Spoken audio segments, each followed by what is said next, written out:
स्वागत है स्टूडेंट्स आपका हमारे चैनल पर। आज हम करेंगे कक्षा 8 में विषय सामाजिक विज्ञान का वार्षिक परीक्षा का प्रश्न पत्र सॉल्व करेंगे पूरा डिटेल में। ये हमारा सेट 1 है सामाजिक विज्ञान का।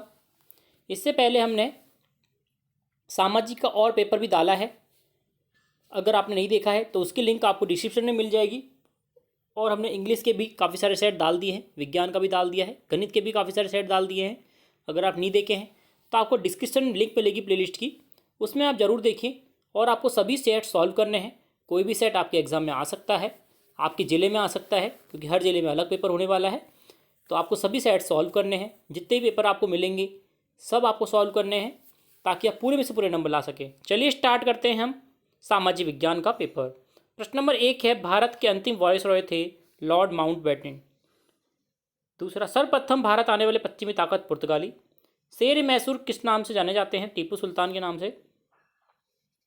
प्रश्न नंबर 4 गलत है। अगला देखिए प्रश्न नंबर 5, राजस्थान में किस जिले में जनसंख्या घनत्व सर्वाधिक पाया जाता है? जयपुर में। महाराणा प्रताप हवाई अड्डा स्थित है उदयपुर के डबौक में। भारत सरकार ने सूचना का अधिकार अधिनियम पारित किया था, 2005 में किया था। प्रश्न नंबर 8, संविधान के किस अनुच्छेद में अस्पृश्यता को दंडनीय अपराध घोषित किया? अनुच्छेद 17 में। 1857 से सबसे पहले विद्रोह कहाँ प्रारंभ हुआ था? मेरठ में। कानून बनाने में सर्वाधिक महत्वपूर्ण भूमिका रही है संसद की। प्रश्न नंबर 11 है, रिक्त स्थानों की पूर्ति करनी है। पहला है, राजस्थान स्थापना दिवस है 30 मार्च। ग्राम पंचायत का मुखिया सरपंच होता है। धर्म को राज्य से अलग रखने की अवधारणा धर्मनिरपेक्षता कहलाती है, कहा जाता है। राजस्थान में सर्वाधिक लिंग अनुपात डूंगरपुर जिले में है। और भारत के 4 महानगर दिल्ली, मुंबई, चेन्नई, कोलकाता को जोड़ने वाला राजमार्ग स्वर्णिम चतुर्भुज योजना कहा जाता है। प्रश्न नंबर 12 है, हाँ या ना में उत्तर देना है। संयुक्त राजस्थान के राज प्रमुख भोपाल सिंह थे, बिल्कुल सही है। कुंभलगढ़ दुर्ग के कटारगढ़ में महाराणा प्रताप का जन्म हुआ, बिल्कुल सही है। हुड्डा सम्मेलन 17 जुलाई 1834 को हुआ, गलत है। आदिवासियों का एक ही जनजातीय धर्म था, गलत है। 1857 से गवर्नर जनरल को वाइसरॉय कहा जाने लगा, बिल्कुल सही है। अब है प्रश्न नंबर 13, राजस्थान के किन्हीं 4 कुटीर उद्योगों के नाम बताने हैं। तो हथकरघा उद्योग, अगरबत्ती उद्योग, चरम उद्योग, मिट्टी के बर्तन का उद्योग। प्रश्न 14 है, 1857 के विद्रोह के मुख्य प्रमुख केंद्र कौन से थे? मेरठ, दिल्ली, कानपुर, लखनऊ, झांसी, वर्तमान हरियाणा और राजस्थान के कुछ भाग और हिस्से। प्रश्न 15 है, जलियांवाला बाग हत्याकांड कब और कहाँ घटित हुआ? जलियांवाला बाग हत्याकांड 13 अप्रैल 1919 में अमृतसर के जलियांवाला बाग में घटित हुआ। प्रश्न नंबर 16 है, घुमंतू किसानों की 2 विशेषताएं लिखिए। ये झूम खेती करते हैं, ये लोग एक जगह पर टिककर नहीं रहते थे। प्रश्न नंबर 17 है, महिला सशक्तिकरण के लिए चलाई जाने वाली 2 योजनाओं के बारे में बताना है। पहली है बेटी बचाओ बेटी पढ़ाओ, अगला है स्वावलंबन योजना। प्रश्न नंबर 18 है, रामकृष्ण मिशन की स्थापना किसने की?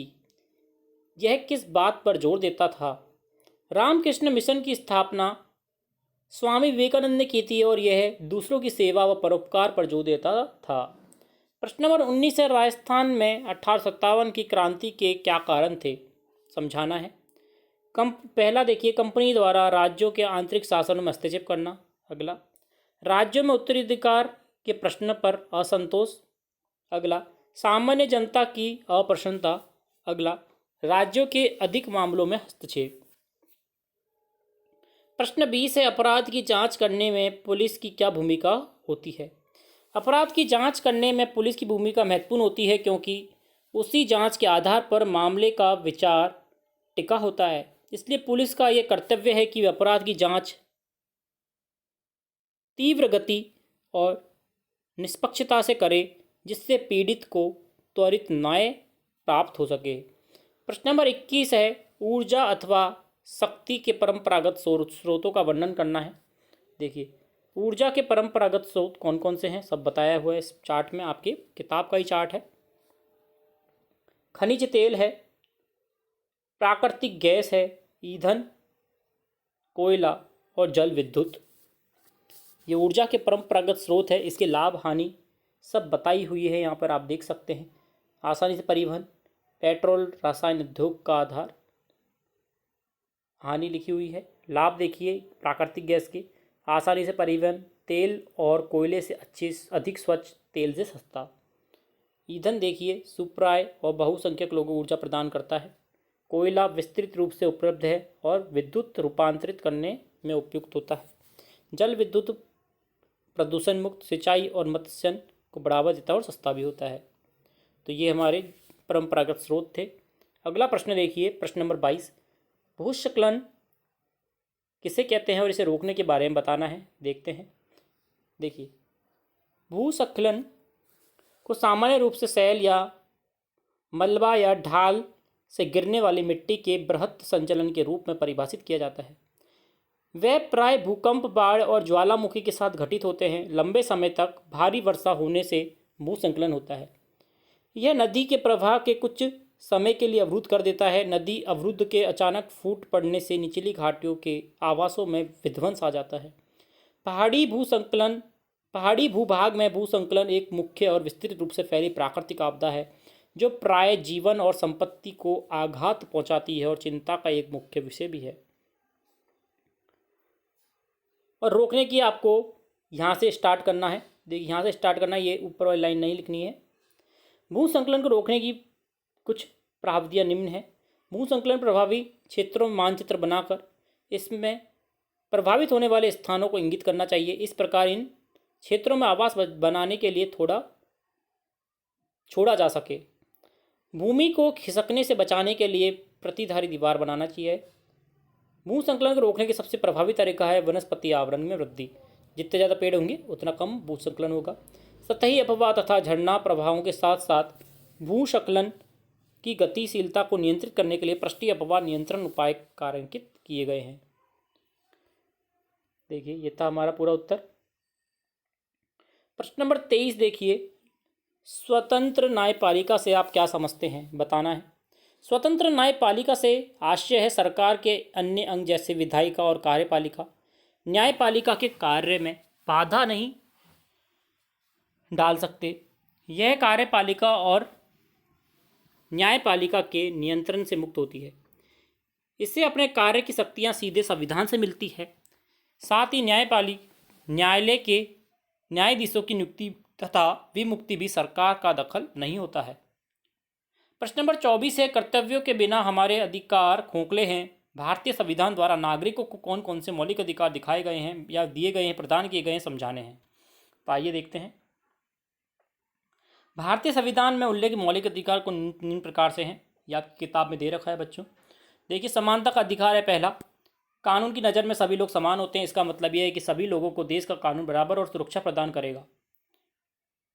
आपको यहाँ तक लिखना है, ये यहाँ से लेके यहाँ तक, या और ज़्यादा बड़ा करना है तो यहाँ से भी लिख सकते हैं। इस अधिकार में कहा गया है कि धर्म, जाति, लिंग आधार पर नागरिक के साथ कोई भेदभाव नहीं किया जा सकेगा।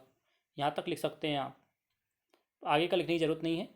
अगला देखिए, स्वतंत्रता का अधिकार है। इस अधिकार के अंतर्गत अभिव्यक्ति और भाषण की स्वतंत्रता, सभा संगठन बनाने की स्वतंत्रता, देश में किसी भी भाग में आने जाने या रहने या कोई व्यवसाय, पेशा, कारोबार करने के अधिकार शामिल हैं।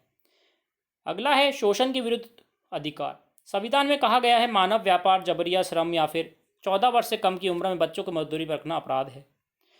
प्रश्न नंबर 4 है, धार्मिक स्वतंत्रता के अधिकार क्या हैं। सभी नागरिकों को पूरी धार्मिक स्वतंत्रता दी गई है। प्रत्येक व्यक्ति को अपने इच्छा या धर्म के अनुसार उसका प्रसार करने का अधिकार है। प्रश्न नंबर 5 है, स्वतंत्रता, सांस्कृतिक और शैक्षणिक अधिकार।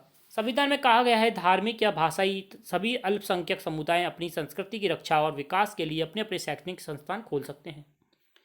प्रश्न नंबर 6 है, संवैधानिक उपचार का अधिकार। यदि किसी नागरिक को लगता है उस राज्य में उसके मौलिक अधिकार का उल्लंघन हुआ है तो अधिकार का सहारा लेकर वह अदालत में जा सकता है। अगला प्रश्न देखते हैं, बंगाल विभाजन पर एक लेख लिखना है। देखिए, देखते हैं।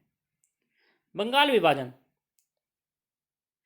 विभाजन के निर्णय की घोषणा 19 जुलाई 1905 के भारत के तत्कालीन वायसरॉय करजन के द्वारा किया गया था। एक मुस्लिम बहुल प्रांत का सर्जन करने के उद्देश्य से भारत के बंगाल को 2 भाग में बांट दिया गया था। बंगाल विभाजन 16 अक्टूबर 1905 से प्रभावित हुआ।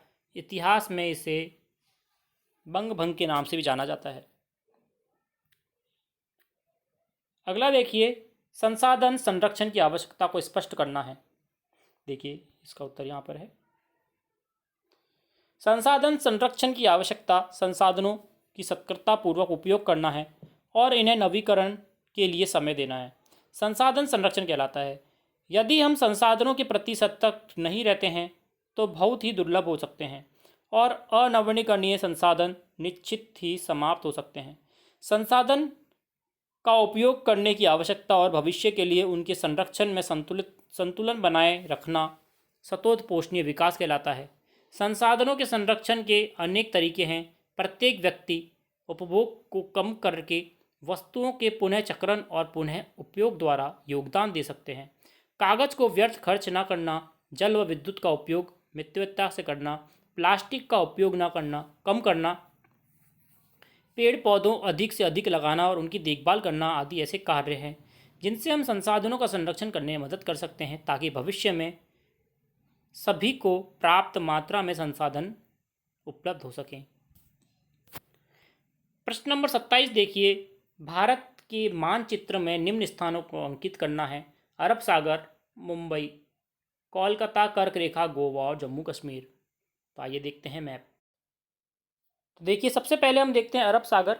अरब सागर है ये वाला जो नीला पार्ट है पूरा, ये अरब सागर होता है, ये अरब सागर हो जाएगा। उसके बाद में हमें एक गोवा देखना है। ये गोवा देखिए, यहाँ पे ये बिंदु जो दे रखा है ये गोवा है। और हमें क्या पूछा गया था देखते हैं, मुंबई, कोलकाता और जम्मू कश्मीर।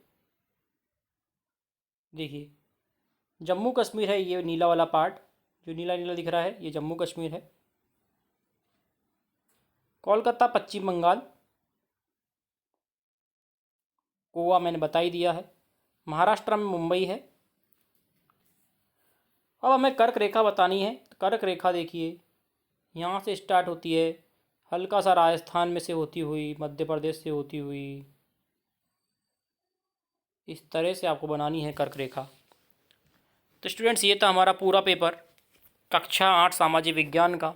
इसी प्रकार अब अन्य भी हमारे पास जैसे ही प्रश्न पत्र आएंगे आपके लिए अपलोड कर दिए जाएंगे ताकि आप पूरे में से पूरे नंबर ला सकें। और आपको प्लेलिस्ट की लिंक डिस्क्रिप्शन में दे दी है ताकि आप एक साथ सभी प्रश्न पत्र को हल कर पाएँ। डिस्क्रिप्शन में लिंक है, वहाँ से आप जाइए और देखिए सभी प्रश्न पत्र सभी विषयों के। धन्यवाद।